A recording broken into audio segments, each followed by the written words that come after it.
انہوں نے جمل کی طرف دیکھا اور مسکراتے ہوئے کہا، بیٹا کھاؤ، سب کچھ اچھا ہے، تمہیں ڈرنے کی کوئی ضرورت نہیں ہے۔ جمل نے کمزور مسکراہٹ دی مگر دل میں ہر لمحے خوف بڑھتا ہی جا رہا تھا۔ یوسف نے نرمی سے مہابیر کی طرف دیکھا اور کہا، بھائی کھانے کا مزہ لو، سب کچھ ٹھیک ہے، تمہیں کوئی پریشانی نہیں کرنی تمہیں پریشانی نہیں کرنی چاہیے۔ مہابیر نے اچانک زور سے ہنستے ہوئے کہا، میں تو ہمیشہ سب کی حفاظت کرتا ہوں، تمہیں تو لگتا ہے میں خطرہ ہوں؟ جمل کی آنکھوں میں خوف اور شکوہ دونوں ایک ساتھ تھے۔ وہ سوچ رہی تھی، کیا یہ پاگل ہے یا کوئی کھیل کھیل رہا ہے؟ اچانک دروازے کی طرف ہلکی سرسراہٹ سنائی دی۔ جمل کی آنکھیں فوری طور پر وہاں گئیں مگر وہاں کوئی نہیں تھا۔ جمل کے دل نے زور سے دھڑکا اور اس نے فوراً اپنے ہاتھ اپنے سینے پر رکھا۔ مہابیر نے جیسے ہی جمل کی صورتحال دیکھی بچوں کی طرح زور سے ہنستے ہوئے کہا، ارے تم اتنی ڈری ہوئی کیوں ہو؟ یہ سب صرف کھیل ہے نا؟ جمل نے جواب دیا، یہ کھیل نہیں ہے، کچھ تو غلط ہے۔ شہتاج بیگم نے آہستہ سے جمل کے ہاتھ پکڑ کر کہا، بیٹا سب کچھ ٹھیک ہے، بس کھاؤ اور سکون سے بیٹھو۔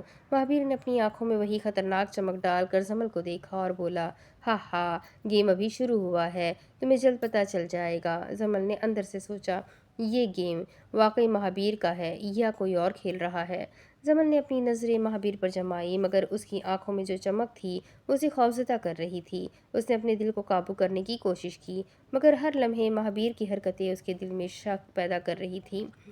مہابیر نے نوالا لینے کے بعد اچانک کھڑکی کی طرف اشارہ کیا اور دھیمی آواز میں کہا، دیکھو، تمہیں یہ سب نظر آ رہا ہے، یہ سب حصہ ہے میرے کھیل کا۔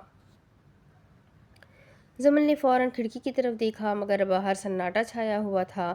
ہوا کی ہلکی سرسراہٹ کے ساتھ درختوں کی شاخیں حرکت کر رہی تھی اور اسے محسوس کیا کہ کوئی سایہ وہاں پر موجود ہے۔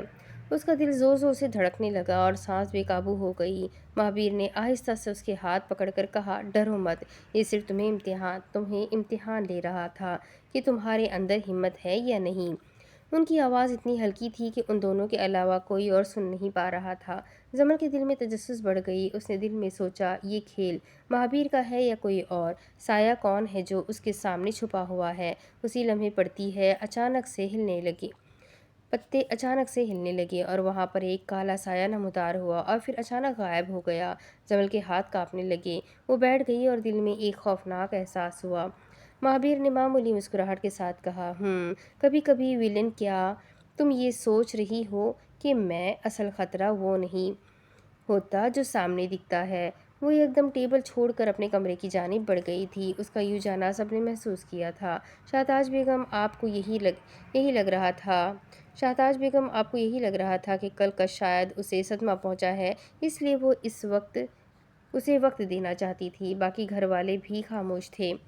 میں جاؤں امی؟ وہ بچوں کی طرح ہاتھ صاف کرتے ہوئے اپنی بیوی کے پیچھے چلا گیا تھا مگر جیسے ہی وہ کمرے میں آئی اسے یوں محسوس ہوا کہ کمرے میں کوئی موجود ہے۔ اس نے دروازہ کھولا تو اس کی آنکھوں کے سامنے سے کوئی چیز اوجھل ہو گئی اور خوف اس کے اندر ڈیرے جما چکا تھا۔ جمل نے اپنی نظریں پوری طرح کمرے میں گھما کر دیکھا مگر کچھ بھی واضح نہیں تھا۔ پردے چیک کیے۔ مہابیر جو کمرے میں آ چکا تھا اب اسے دیکھتا رہا اور پھر اس کے قریب آیا۔ مہابیر نے کھڑکی کی طرف اشارہ کیا اور کہا، یہ گیم ابھی شروع ہے جمل، تمہارے سامنے اور بھی بہت کچھ آنے والا ہے۔ جمل نے اپنے دل کو سنبھالا اور اندر سے عزم کیا، میں جانوں گی یہ سایہ کون ہے اور مہابیر واقعی کوئی پاگل ہے یا ویلن۔ چند لمحوں کی خاموشی کے بعد دروازے پر ہلکی سی کھڑکھڑاہٹ سنائی دی۔ جمل کی نظریں فوراً دروازے کی طرف جمیں مگر دروازہ بند تھا۔ مہابیر نے بچوں جیسی معصومیت سے ہنستے ہوئے کہا، یہ کھیل تمہارے لیے آسان نہیں ہونے والا، ہر قدم پر تمہیں سوچنا پڑے گا کس پر بھروسہ کرنا ہے اور کس سے بچنا ہے۔ جمل کے دل نے زور سے دھڑکا۔ اس نے محسوس کیا کہ گھر میں ہر شخص کے چہرے پر کچھ چھپا ہوا ہے اور اب اسے یقین ہو گیا تھا کہ کسی کے ہاتھوں یہ کھیل چل رہا ہے اور مہابیر صرف ایک حصہ ہے۔ مہابیر اچانک اٹھا اور جمل کے قریب آیا، دھیمی آواز میں کہا، یہ سب تمہارے لیے، تم دیکھو گی، تم سمجھو گی، لیکن ابھی وقت نہیں، ابھی وہ وقت آیا ہی نہیں ہے کہ تمہارے سامنے سب کچھ کھل کے آئے، لیکن آہستہ آہستہ کر کے تم حقیقت کے قریب پہنچتی جاؤ گی۔ جب جمل نے جھٹکے سے اسے دیکھا تو اس کے چہرے کے تاثرات ایک دم بدلے اور وہ دانت نکال کر ہنسنے لگا جیسے کوئی چھوٹا بچہ ہنستا ہے۔ جیسے ہی جمل اس کے چہرے سے نظر ہٹاتی اور وہ کوئی بات کرتا تو بالکل بھی محسوس نہیں ہوتا تھا کہ وہ کوئی پاگل، نہ کوئی چھوٹے بچے کی طرح ہے، بلکہ وہ ایک سنجیدہ اور سمجھدار مرد لگتا ہے، ساتھ میں پراسرار۔ جمل نے اپنے ہاتھ سینے پر رکھے اور آہستہ سے سوچا، یہ گیم ختم نہیں ہوا اور میں تیار ہوں ہر راز کو جاننے کے لیے۔ اسی لمحے حلف بلب کی روشنی میں ایک سایہ دوبارہ نمودار ہوا اور ایک خاموش سرسراہٹ کی آواز کمرے میں گونجی۔ جمل کے دل نے زور سے دھڑکا جب اگلے ہی لمحے اس کمرے میں کون تھا، کون سا یہ سایہ ہے، آخر کیا ہے اس کہانی کا راز؟ کیا مہابیر پاگل ہے یا وہ ولن ہے یا وہ کوئی گیم خود کھیل رہا ہے؟ یہ جاننے کے لیے ہمیں اس کے اگلے ایپیسوڈ پر جانا ہوگا، تو جلدی سے اس ایپیسوڈ کو لائک کریں، چینل کو سبسکرائب کریں، بیل آئیکن کو ضرور دبائیں، کمنٹ کر کے ضرور بتائیں کہ آپ کو ناول کیسا لگ رہا ہے۔ تو چلیں ملتے ہیں اگلے ویڈیو میں، تب تک کے لیے اپنا خوب سارا خیال رکھیں، مجھے بھی دعا میں یاد رکھیں۔ اللہ حافظ۔